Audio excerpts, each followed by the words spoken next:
वष्टु धिया वसु, यजं वष्टु धिया वसु, यजं वष्टु धिया वसु, यजं वष्टु धिया वसु। माँ सरस्वती को प्रणाम करती हूँ। दुर्गा, लक्ष्मी, सीता, सावित्री, सरस्वती जैसी माताओं को वंदन करती हूँ। और आज इस कार्यक्रम की जो बहुत ही सुंदर संयोजना और कुशल संचालन कर रही हैं, जो सर प्रमुख मेरे सम्मुख मंच पर बैठी हुई हैं, मेरी सबसे बड़ी बहन आशा भटनागर जी, और मुझे माता पुष्पा जी भी दिख रही हैं, विजय अरोड़ा जी भी दिख रही हैं। समाज की सभी अधिकारी बहनों को, माताओं को मैं हृदय से नमन, वंदन, अभिनंदन करती हूँ। मेरा सौभाग्य है अशोक विहार आर्य समाज में आने का, और शायद ये मेरा दूसरा आगमन होगा। एक बार तो मैं प्रत्यक्ष ही जा चुकी हूँ, और आज मैं इस तरह से ऑनलाइन से प्रत्यक्ष हो रही हूँ। तो मेरा तो ये बहुत बड़ा सौभाग्य है। और वो ही दिन भी आज इतना बढ़िया चुना है, बसंत पंचमी का दिन, जब हम हर कोई चाहता है कि हम सबके जीवन में बसंत आए। बसंत पंचमी तो एक दिन है, और हम चाहते हैं कि हमारा यह जो दिन है वो सभी दिनों में परिवर्तित हो जाए। कोई भी दिन हमारा ऐसा ना हो जहां हम दुख में, कष्ट में, क्लेश में, दुविधाओं में घिरे रहें। बहुत ही सुंदर अभी चर्चा कर रही थी सुदेश बहन जी भी। इन्होंने बसंत के रूप को हमारे समक्ष रख दिया। ऐसे लग रहा था जैसे कि समस्त प्रकृति हमारे सामने डोल रही है, और उस पर डाल के ऊपर कोयल की जगह पर हमारी सुदेश बहन जी कुहुक रही हैं। तो सभी बहनों ने बहुत ही सुंदर यहाँ पर गीत रखे, जिन जिन को मैं सुन पाई। सभी के लिए मैं हार्दिक नमन वंदन करती हूँ और अपनी बात को प्रारंभ करती हूँ।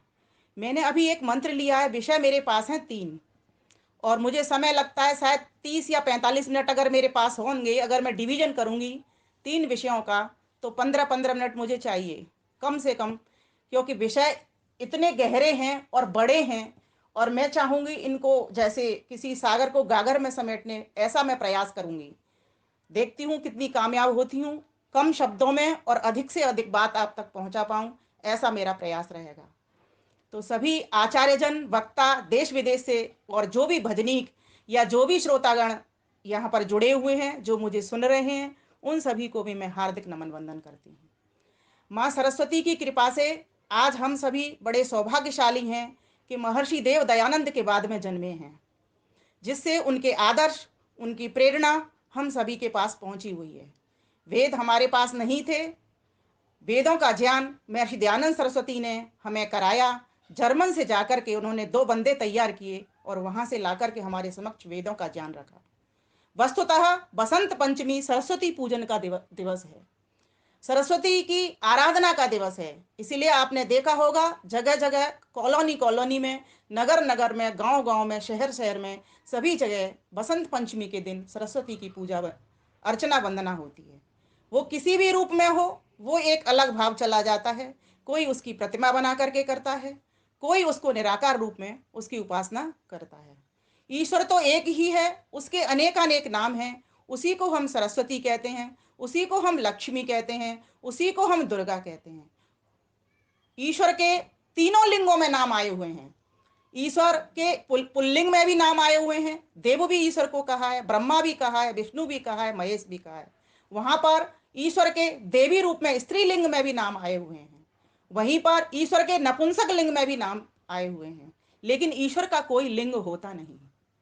वह किसी ने पूछा कि ईश्वर मिस्टर है या मिसेज है, तो एक ज्ञानी व्यक्ति ने उत्तर दिया, ईश्वर न मिस्टर है न मिसेज है, वह तो ऐसी मिस्ट्री है जिसको आज तक कोई खोल ही नहीं पाया। ईश्वर तेरी माया, जगदीश्वर तेरी माया, हो जग सारे के भूप, हो सुंदर रूप, कहीं पर धूप, कहीं पर छाया, तेरा भेद किसी ने न पाया। इसीलिए आज जिस बात कर रहे हैं बसंत पंचमी की, यह उस ईश्वर के दर्शन ही तो कराता है। ये जितना भी प्रकृति का सौंदर्य हम देख रहे हैं, जो रूप देख रहे हैं, जिसको कि अभी आशा भटनागर जी ने बड़ी अच्छी तरह से कहा कि प्रकृति का ये जो रूप है परमात्मा का साकार रूप है, समझो, मानो, जैसे किसी बात को मानते हैं ना, इस तरह से मानो। अर्थात उस परमात्मा ऐसे लग रहा है कि स्वयं साक्षात हमारे समक्ष इन प्रकृति के रंग रूपों में, इन पक्षियों में, सभी में, स्वरों में, सभी में वो प्रतिष्ठित हो गया हो, ऐसा लगता है देख करके। सुबह ही सुबह सैर के लिए निकल जाओ, वास्तव में लगता है इन फूलों को देखते रहो, तरह तरह के फूल, कौन भर रहा है इनमें रंग, तरह तरह की औषधियां, तरह तरह की वनस्पतियां, कौन भर रहा है इनमें रस। कोई तो एक शक्ति है जो इन सभी के भीतर रंग रूप रस भर रही है। वो किससे भर रही है? वो प्रकृति माता से ही तो भर रही है। क्योंकि परमात्मा का तो कोई रूप होता नहीं, कोई रंग होता नहीं, कोई आकार होता नहीं, कोई प्रकार होता नहीं। उस परमात्मा तो एक अनुभव करने की वस्तु है। वो स्पर्श होता नहीं, आंखों से दिखता नहीं, कानों से सुनाई नहीं देता। वो परमात्मा तो मात्र अनुभव होता है। कैसे अनुभव होता है? ऐसी जो बसंत ऋतु है, जिसमें कि सृजन कार्य परमात्मा का चल रहा है, यज्ञ कार्य परमात्मा का चल रहा है। वेद मंत्र ने क्या कहा है? यही तो कहा है, पावका नः सरस्वती। पावका, हे परम पिता परमेश्वर, सरस्वती आपका नाम है। परमात्मा का एक नाम सरस्वती। क्यों? सरसवती, वह परमात्मा आनंद से भरा हुआ है, आनंद के सहित है, परमानंद के सहित है। अब प्रश्न आता है, आनंद कहाँ है? तो कहा, ज्ञान के भीतर आनंद है। जहां जहां पर लाइट है, जहां जहां पर प्रकाश है, जहां जहां पर विद्या है, वहां वहां पर परमात्मा के दर्शन होते हैं। जहां जहां अंधेरा है, जहां जहां क्या कहते हैं, भ्रम है, जहां जहां भटकाव है, जहां जहां अविद्या है, वहां परमात्मा हमसे दूर हो जाता है। वेद ने बड़ा सुंदर कहा है, तद एजत तद न एजत तद दूर तदवंत के तदंतर से सर्वस्य तद सर्वस्य सेवायत। परमात्मा चलता है। कई लोग ये कहते हैं, नहीं चलता नहीं, वो चलाता है, वो गति दाता है। तद एजति, वह चलाता है, किंतु तद न एजति, वह चलता नहीं है।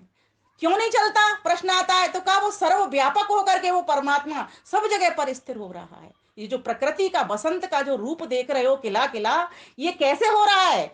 चारों ओर जो उसकी प्रकृति परमात्मा के पड़ी हुई है, उस परमात्मा उस प्रकृति के भीतर भी तो है, अणु अणु में तो विद्यमान है, हर परमाणु में तो विद्यमान है। तो वहीं से वो प्रकृति को खड़ा कर रहा है, वहीं से प्रकृति का सृजन करने में लगा हुआ है। इसीलिए आप देखते हो कि सिर्फ दिल्ली में ही प्रकृति बसंत की नहीं आई है, सभी जगह पर जहां पर इस प्रकार का समशीतोष्ण वातावरण है, वहां पर इस प्रकार की बसंत ऋतु आई है। हम भारतवासी हैं, बहुत समृद्ध हैं कि हमको ऐसे देश में हमने जन्म लिया है कि जहां पर हर ऋतु का सेवन कर पाते हैं। ये बसंत ऋतु है, इसका भी सेवन हम अच्छे प्रकार से कर पाए, अर्थात इन बसंत के दिनों में कुछ सृजन कर पाए। आलसी बनकर के ना रहें, निरुत्साही बनकर के ना रहें, निरुद्यमी बनकर के ना रहें। हम उत्साह भरें, हम रसों का संचार करना सीखें। देखें प्रकृति माता किस प्रकार से रस लुटा रही है, कोयल कैसे स्वर में गाती है। हम भी अपने कंठ को अच्छा करें, उन उपायों को अपनाएं जिनसे हमारे कंठ अच्छे होते हों। आपने देखा होगा सरस्वती की जो प्रतिमा बनाई है, मैं तो चित्रकार को भी धन्यवाद देती हूँ कि जिसने परमेश्वर को पकड़ने का प्रयास किया है चित्र के माध्यम से। कई लोग विरोध करते हैं, मैंने विरोध कैसा, बोध करिए।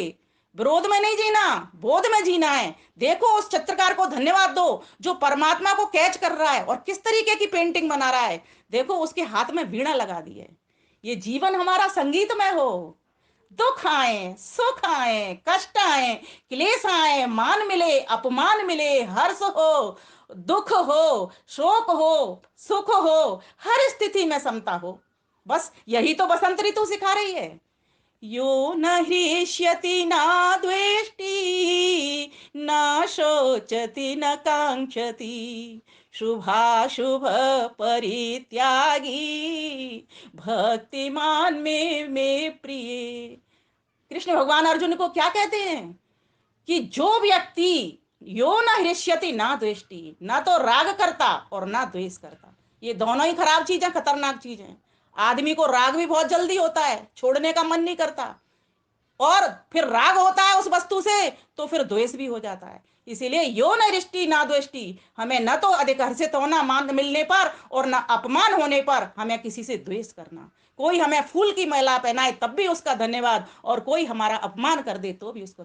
जिस व्यक्ति को इस बसंत ऋतु की तरह जैसे समशीतोष्ण, न अधिक सर्दी न अधिक गर्मी, अर्थात न अधिक सुख न अधिक दुख में दुखी होना जिसको आ गया, ऐसा व्यक्ति फिर योग में प्रतिष्ठित हो जाता है। ऐसा व्यक्ति फिर हर मौसम में चाहे शीत की मौसम हो, चाहे गर्मी का मौसम हो, चाहे बरसात का मौसम हो, हर ऋतु को वो अनुकूल कर लेता है। यही तो करना है। बसंत ऋतु यही सिखा रही है कि कोई मौसम तुम्हारे लिए खराब नहीं, कोई दिन तुम्हारे लिए शुभ अशुभ नहीं। कृष्ण भगवान ने कितना सुंदर कहा है, यो न हृष्यति न द्वेष्टि न शोचति न कांक्षति।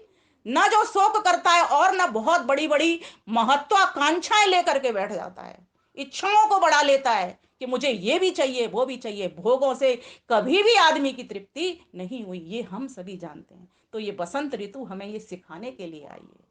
देखो मुझको, मैं कैसे परमात्मा को धन्यवाद कर रही हूं, किसके साथ में, सभी अपने अंगों पांगों को लेकर के, फलों को फूलों को लेकर के, कोयलों को पपीहों को लेकर के मैं गान करने पर लगी हुई हूँ। तो प्रकृति माता ने, आज मैंने भी एक रचना लिखी थी, पर मेरे पास समय इतना ही होता है कि मैं बोलूं या गाऊं, बोलूं या गाऊं, दिमाग में मेरे में यही चलता रहता है कि मैं भी निर्णय नहीं कर पाती कि मैं बोलूं या गाऊं। और समय ऐसे मेरे लिए भागता है कि मैं बोल ही नहीं पाती पूरी बात कभी भी।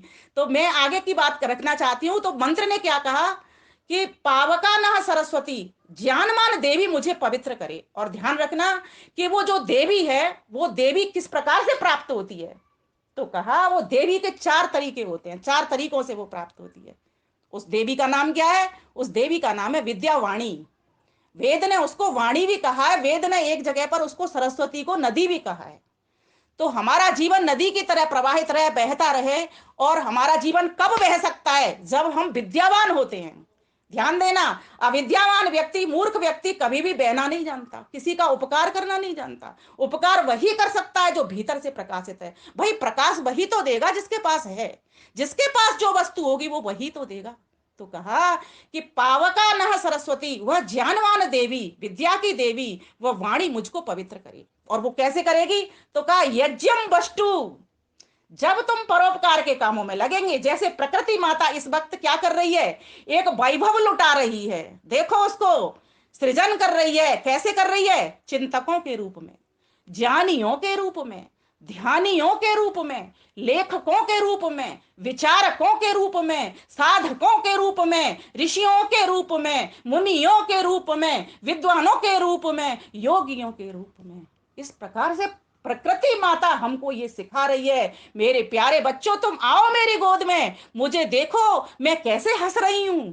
मैं कभी रोती नहीं हूं, मुझे कभी रोते मत देखना। देखो देखो भरो, तुम इस मुस्कान को मुझसे ले लो। ये फूल तरह तरह के रंग रूप के, और एक एकत्व की भावना को सीखो। संगच्छध्वम संबद्धध्वम संभो मना से जानताम।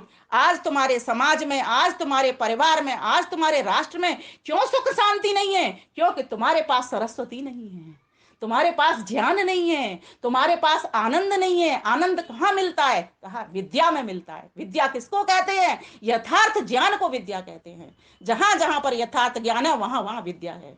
जहां जहां भ्रम है, अज्ञान है, वहां वहां अविद्या है। ये शरीर क्यों मिला? मैं कौन हूं? किस लिए इस संसार में आया हूं? मेरा उद्देश्य क्या है? ध्यान देना, महर्षि दयानंद सरस्वती ने, मैं बात को जोड़ते जोड़ते बोलूंगी जिससे मैं विषय को पूरा कर पाऊं। महर्षि दयानंद सरस्वती ने आर्य समाज को बनाने के पीछे एक उद्देश्य लिया, एक शिव संकल्प किया कि मैं इसको क्यों बना रहा हूं। मैं इसलिए बना रहा हूं कि इस आर्य समाज के द्वारा पूरा विश्व आर्य बन जाए। इसीलिए उन्होंने उद्घोष किया क्रीडवंतो विश्व मार्यम। और वो कैसे होगा?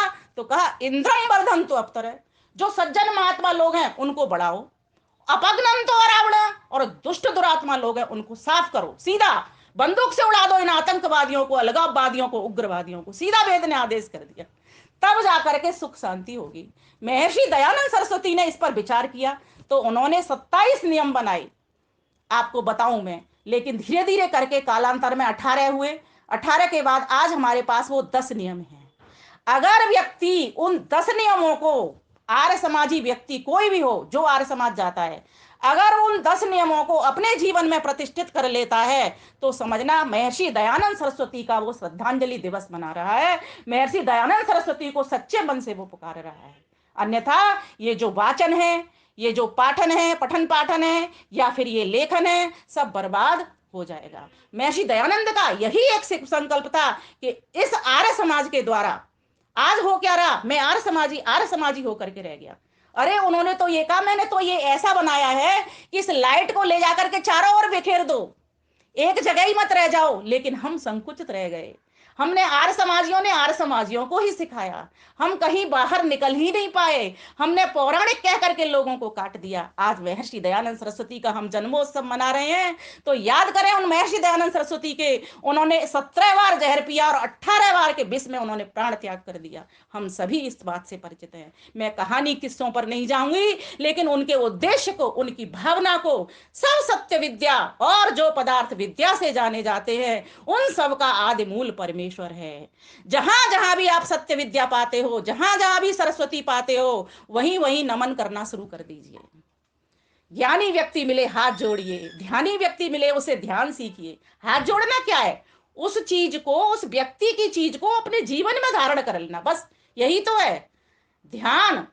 अर्थात जो ज्ञान तुमको मिला उसी का ध्यान करना और उसको अपने जीवन में प्रतिष्ठित कर लेना। जिसका जीवन में प्रतिष्ठित हो जाता है वो तत्व ज्ञान प्राप्त कर लेता है। इसी को तत्व ज्ञान कहते हैं। विद्या क्या करती है? या विद्या सा विमुक्त है, वो हमको मुक्ति की ओर ले जाती है। विद्या क्या करती है? मुक्ति की ओर ले जाती है। तो बसंत पंचमी के दिन हम सभी बहन भाई संकल्प लें कि हम एक वेद मंत्र का डेली स्वाध्याय करेंगे।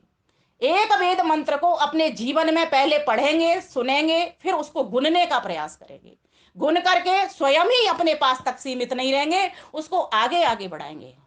कई लोग बहुत सारे भजन लिखते हैं, गीत लिखते हैं, सब चीजों को अपने पास जमा करके रख लेते हैं। उससे होगा क्या? उससे तो आर्य समाज संकुचित हो गया, मैं संकुचित हो गई।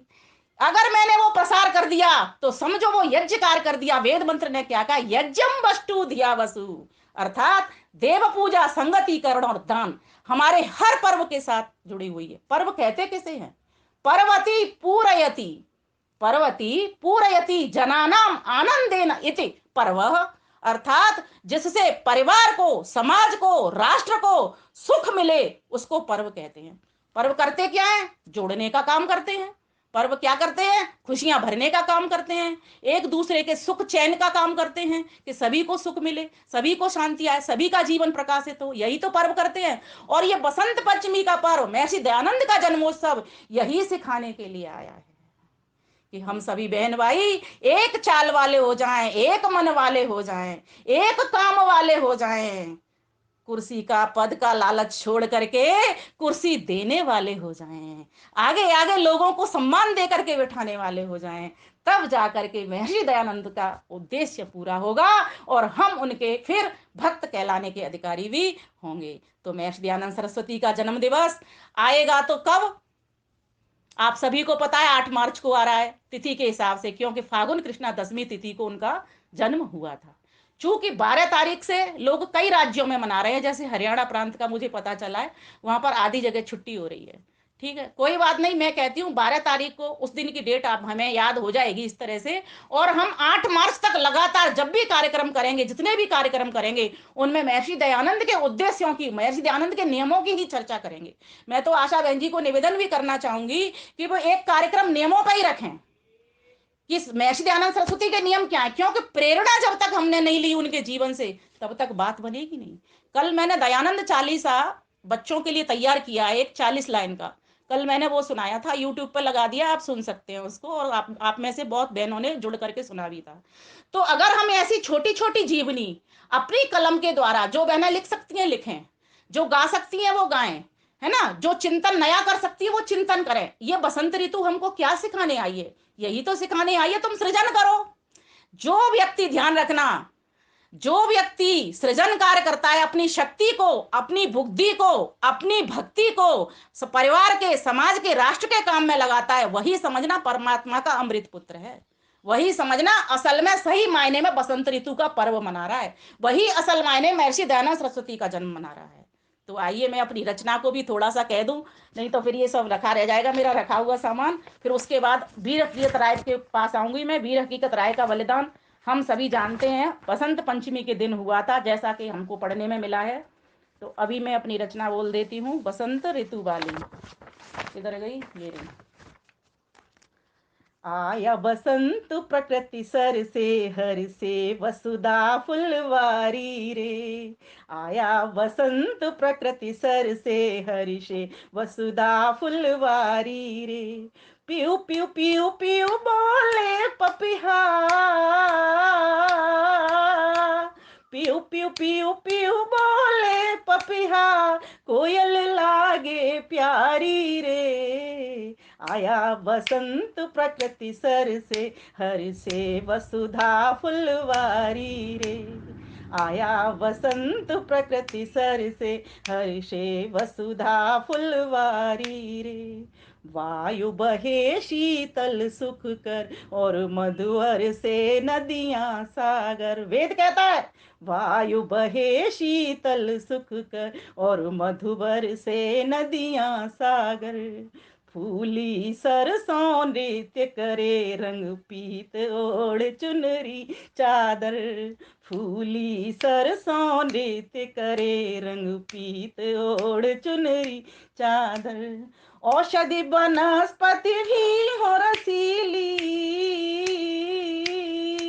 औषधि वनस्पति भी हो रसीली, दे मुस्कान नियारी रे। पियू पियू पियू पियू बोले पपिहा, कोयल लागे प्यारी रे। पियू पियू पियू पियू बोले पपिहा, कोयल लागी प्यारी रे। महर्षि दयानंद सरस्वती ने वेद में से निकाल करके हमारे समक्ष मंत्र रखे। देखो कितना सुंदर मंत्र है। मधुबातारितायते मधुक्षरन्ति सिंधव, मधुबातारितायते मधुक्षरन्ति सिंधव। माध्वीर्न संतोषधी, माध्वीर्न संतोषधी, आया बसंत प्रकृति सर से, हर्षे वसुधा फुलवारी रे। पियू पियू पियू पियू बोले पपिहा, कोयल लागे प्यारी रे। आया बसंत प्रकृति सर से, हर्षे वसुधा फुलवारी रे। अब ये क्या कहता है और कैसा मौसम होता है? सदा एक सा मनमोहक मौसम, ऋतुराज मधु ये मास। इसीलिए इसको मधुमास कहते हैं कि ना अधिक सर्दी, ना अधिक कपड़े पहनने और ना अधिक कम कपड़े पहनने, एक जैसा। कहीं भी जाने का मन करेगा, कुछ भी करने का मन करेगा, कुछ भी लिखने का मन करेगा, पढ़ने का खूब मन करेगा, उमंग उत्साह संचार होता रहता है। सदा एक सा मनमोहक मौसम, ऋतुराज मधु ये मास। नहीं अधिक सर्दी ना गर्मी, समशीतोष्ण सुखद हो श्वास। वेद ज्ञान से महका जीवन, हो सरस्वती आभारी रे। पियू पियू पियू पियू बोले पपिहा, कोयल बोले न्यारी रे। पियू पियू पियू पियू बोले पपिहा, कोयल बोले प्यारी रे। अब वेद क्या कहता है? मधु न तमुतो शशो, मधुमत पार्थिवं व्रजः, मधुद्यौरस्तु न पिता, मधुद्यौरस्तु न पिता। पियू पियू पियू पियू कोयल बोले, लागे बहुत ही प्यारी रे। आगे कहा कवि लेखक ज्ञानी और ध्यानी, चिंतक सभी ऋषि विद्वान, देख प्रकृति के सृजन कार्य को, वे भी सृजन करें हितकार। भर दें वीरत्व जोश भावना, भर दें वीरत्व जोश भावना, रंग उमंग संचारी रे। पियू पियू पियू पियू कोयल बोले, पियू पियू पियू पियू पपिहा बोले, कोयल लागे प्यारी रे। आया बसंत प्रकृति सर से, हर से वसुधा फुलवारी रे। पियू पियू पियू पियू पपिहा बोले, कोयल लागे प्यारी रे। अब मैं प्रार्थना करती हूँ भगवान से, हो बसंत सबके जीवन में, सदा प्रार्थना हो ये ईश्वर। यही ऋषि दयानंद चाहते थे, बस इसीलिए उन्होंने आर्य समाज की स्थापना की। हो बसंत सबके जीवन में सदा प्रार्थना मेरी ईश्वर, सभी रहें खुशहाल वर्ण आश्रम चारों वन प्रभु के अनुचर। आशा बहन जी, सभी रहें खुशहाल वर्ण आश्रम चारों वन प्रभु के अनुचर, विमल वैदेही बन कर पाए, विमल वैदेही बन कर पाए, परमानंद प्रभु भारी रे। पियू पियू पियू पियू पियू पियू पियू पियू बोले पपिहा, कोयल बोले न्यारी रे। पियू पियू पियू पियू बोले पपिहा, कोयल बोले प्यारी रे। तो वेद मंत्र ने क्या कहा? वेद मंत्र कहता यज्ञम वस्तु धिया वसु, अर्थात देव पूजा संगति करण तो करो ही तुम, लेकिन शुद्ध कर्मणा। महर्षि दयानंद सरस्वती लिखते हैं धिया वसु का अर्थ शुद्ध कर्मणा। जब व्यक्ति को शुद्ध ज्ञान होगा तभी वो शुद्ध कर्म करेगा। ध्यान रखना, आज कर्म हमारे उल्टे सीधे क्यों होते हैं? क्योंकि हमको शुद्ध ज्ञान नहीं है। शुद्ध ज्ञान होगा तो शुद्ध कर्म होगा। शुद्ध ज्ञान और शुद्ध कर्म दोनों प्लस होंगे, दोनों जुड़ेंगे, तभी जा करके शुद्ध भक्ति पैदा होगी। इसीलिए हम सभी महर्षि दयानंद सरस्वती की इस बात को मान लें। कौन सी बात?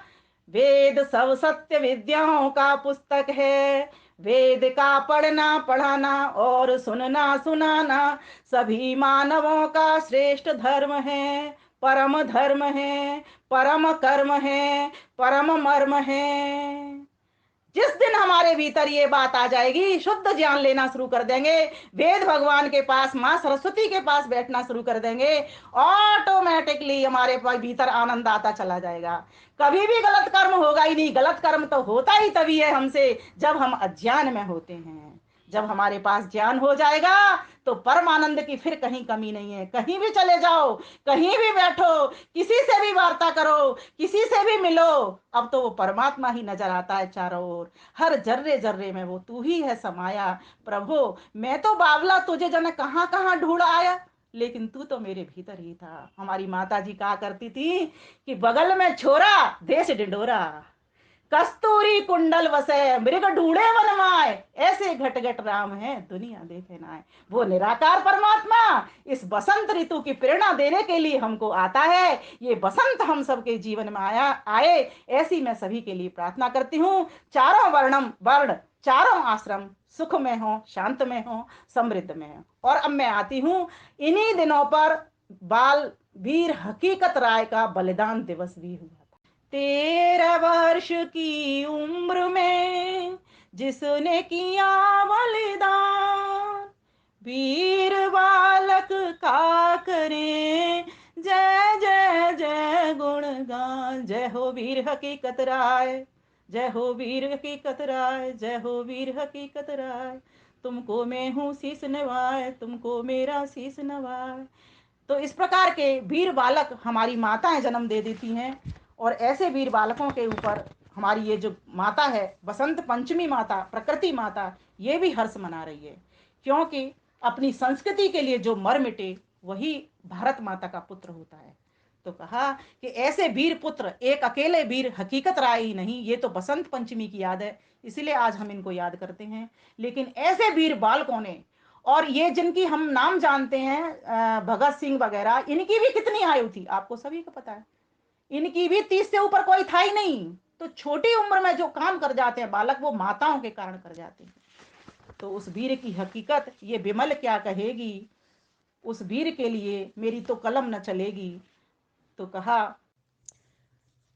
विह्वल हुई है आंखें, कैसे कलम चलेगी, उस वीर की हकीकत कैसे विमल कहेगी, उस वीर की हकीकत कैसे विमल लिखेगी।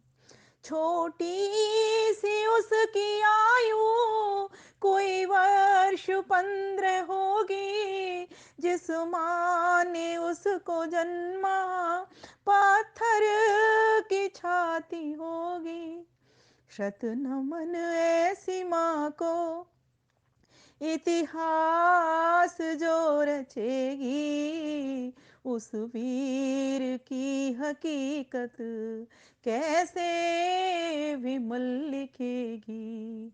विह्वल हुई है आंखें, कैसे कलम चलेगी, उस वीर की हकीकत कैसे विमल लिखेगी। जल्लाद सामने है, हथियार ले खड़ा है, मस्तक नहीं झुका है, निज धर्म पे अड़ा है।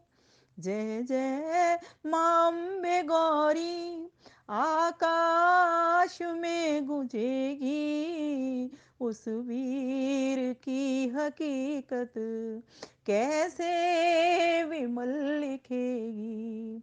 विह्वल हुई है आंखें, कैसे कलम चलेगी, उस वीर की हकीकत कैसे विमल लिखेगी।